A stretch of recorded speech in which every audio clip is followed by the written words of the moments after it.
Dans cette vidéo, nous allons voir comment mettre à jour vos codes produits et libellés. L'intérêt de mettre à jour ces codes servira pour vos mises à jour de tarifs. Il est important que vos codes produits soient mis à jour pour que lors de la mise à jour tarif produit, Vetocom fasse une correspondance entre les produits de votre base de données et les produits du fichier de la centrale d'achat.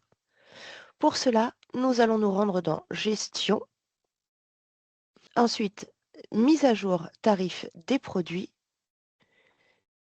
et ici mise à jour, on voit précisé en dessous mettre à jour les codes produits et libellés. Comme une mise à jour de tarif, il va me demander de choisir le fichier distributeur de ma centrale d'achat.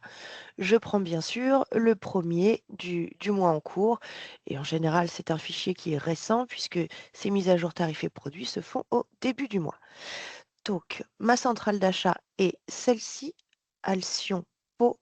Je prends donc mon fichier du 1er septembre. J'arrive sur la fenêtre de mise à jour. On voit que j'ai bien mon distributeur de sélectionner, il s'agit d'Alcyon Pau. Je vais maintenant pouvoir procéder à des simulations pour voir s'il y a des codes produits qui ont changé. Pour cela, on va avoir la possibilité de faire plusieurs modes de recherche des correspondances. On va pouvoir faire une recherche à partir du code fournisseur. Ça veut dire que Vetocom va regarder avec le code fournisseur s'il trouve des changements. Il va regarder ensuite avec le code CIP s'il trouve des changements, puis le code GTIN et enfin le code interne. Donc, je vais vous montrer comment on procède. Le premier est coché sur le code fournisseur, donc je le laisse cocher, et on laissera toujours cocher également simulation. Il nous imposera toujours de lancer une simulation avant de mettre à jour les codes. Cette petite case ici, mettre à jour également les libellés. Sachez que si vous la cochez, ça va mettre à jour le libellé de vos fiches produits. Donc, pour ceux qui ont déconditionné des produits, je vous déconseille de cocher cette case puisque ça remettra à jour tous les libellés de vos fiches produits.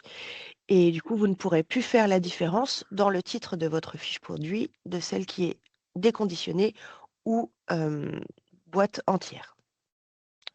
Donc, nous sommes partis sur le code fournisseur, simulation, je valide. Donc, la simulation est terminée. Le logiciel m'indique qu'il y a eu 2 modifications de trouvées. Vous voyez, donc, avec le code fournisseur, il a trouvé qu'il y avait eu des modifications sur le code GTIN. On voit ici que le code GTIN est différent. Donc, je clique sur OK. Je vais maintenant décocher simulation et je clique sur valider pour modifier les codes produits qui ont changé.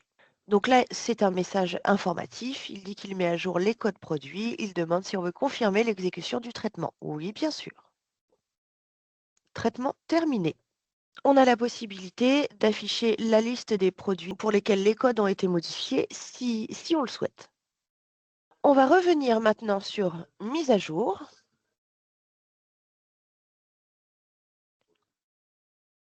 Le fichier de la centrale d'achat a déjà été sélectionné auparavant, donc maintenant je vais continuer sur un mode de recherche des correspondances sur un autre code. Je maintiens toujours la simulation, je valide.